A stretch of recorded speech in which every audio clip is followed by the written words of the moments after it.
Welcome everybody to the Touchpoint Group look at the US market for February of 2022.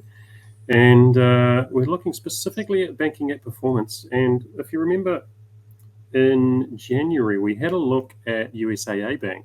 And Tony, looks like they've picked up a little bit from where they were. So what can you tell us about that?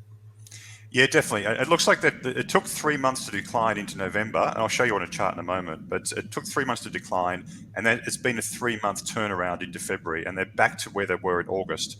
So it's one of those things where you think, well, maybe they should have picked this up in September and not had 5 or 6 months of that sort of lull in what's going on. So it's interesting. We actually saw what was wrong in the previous webinar.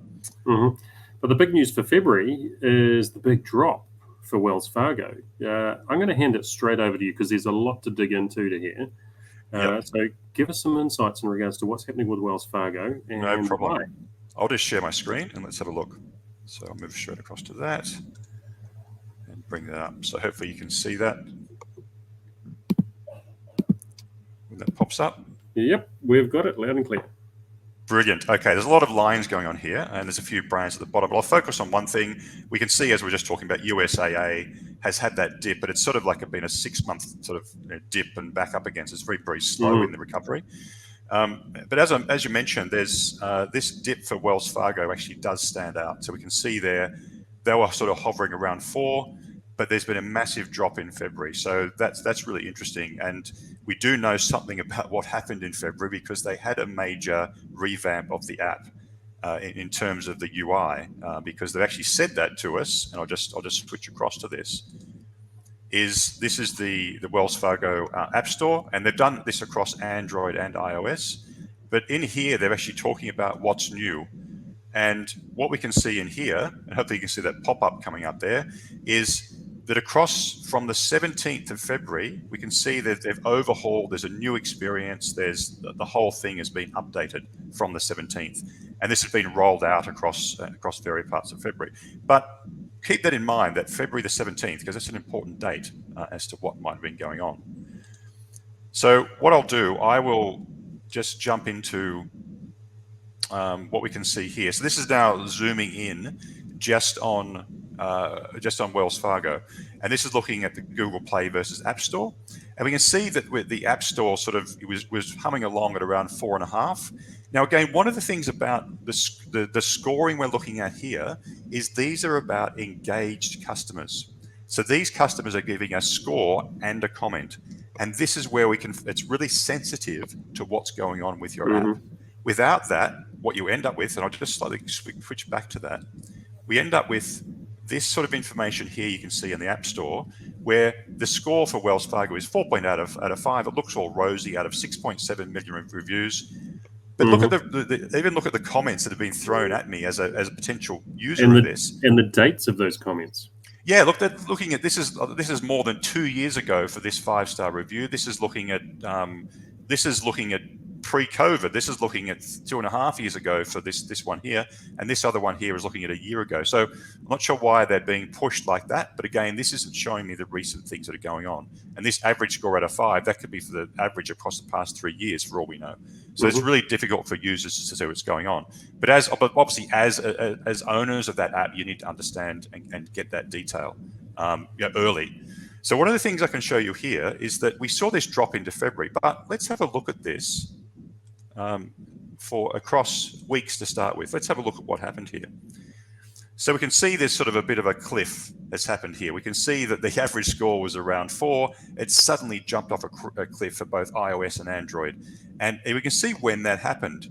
It's sort of that week commencing the 14th of February and week commencing the 23rd. So there's a date in mind, remember, the 17th of February. Let's have a look and go to days. Let's look at this for days, and we see exactly when this happened.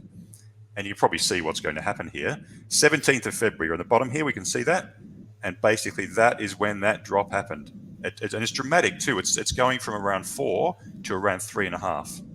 So we know when that happened. It dropped away very fast. The thing is though, why did it happen? And it's happening across both Android and iOS, as I mentioned. So let's have a look at something just to reintroduce again. What we use for our high-level analyses, what we call a SURF analysis or our SURF pillars, because these are the things you need to perform well on, these 4 key areas, to do well in the market. So the leaders are doing the best on these 4 key areas. So the SURF analysis covers off security and authentication, so logging in and things like that, usability, reliability, and functionality. Now, one of the clear things we can see here is that usability, there's problems across the board, but usability is the one where there's a major difference. And we can see there it's gone from 8.4% pain points around usability to 32% of the comments coming through from Wells Fargo. And again, we've picked the dates here from the 1st to the 16th and then the 17th to the 28th. So what's turned things around between those 2 date periods? So 32% of comments coming through from the 17th to the 28th are around that usability. And on the right, we get examples of usability type things that are happening. So difficult to navigate. It doesn't work. The update ruined it. We can see it's impossible to navigate. The design's a disaster. Again, often you get these types of things happening with changes that are sort of away from the normal design of things. But people are having a real problem getting to what they're trying to do. And here's a nice example. Not only is user friendly, too many clicks needed to get info that was previously available without any clicks. So there's an extension of what people need to do. And again, and a lot of people actually they can't even locate what they're supposed to be doing. So clearly there's a problem there. And this should be addressed fast. I don't think this is the normal sort of people getting used to something that might be better, but a bit different. This looks like something they need to fix now. Potentially even a rollback. Well, potentially, because this is really, it's a massive drop in both the scores. And often what you see when there's an update is you might see some sort of login issues because there's been a thing there. Obviously, we can see a bit of that going on, but it's fairly minimal compared to those usability issues. So maybe you have to a review of what's going on, potentially a rollback, but that's obviously massive. But a rollback at least allows you to then go and assess what's going on. One of the things we also should look at is okay, let's have a look at the details. So usability is a fairly broad topic. Let's have a look underneath that. So what we have here is this SURF analysis you saw before. So I'll just make this the order of, it looks like, we've got SURF here, security, usability, etc. What I can see here is usability is mentioned by, and this is looking at comparing January to February. So broadly, what's happened between those 2 months. What I can see here is just in general, poor app usability. It's about 11% in February, but it's gone up 6.5 points from January. So you're looking at around, it was about 4% previously, and it's jumped up to about 11. And the same with, say, poor user interface. It was in below 1 point. It was actually about 0.8 or something. It's jumped up to 4.1. So these things are actually increasing across the board. So let's have a look at these things. On the right, let's have a look at poor user interface as an example. And on the right here, it's bringing it up for me. Let's look at the ones who are having a really hard time with this. So the 1s and 2s to sort of really get down to that detail. And what I can do here is I can see, again, it's hard. It's bringing out some of those things we saw previously. Difficult to navigate. The design's awful. I want it changed back. I don't look at how it functions. You're hard to navigate and confusing. So there's clearly problems for people when they're accessing this app.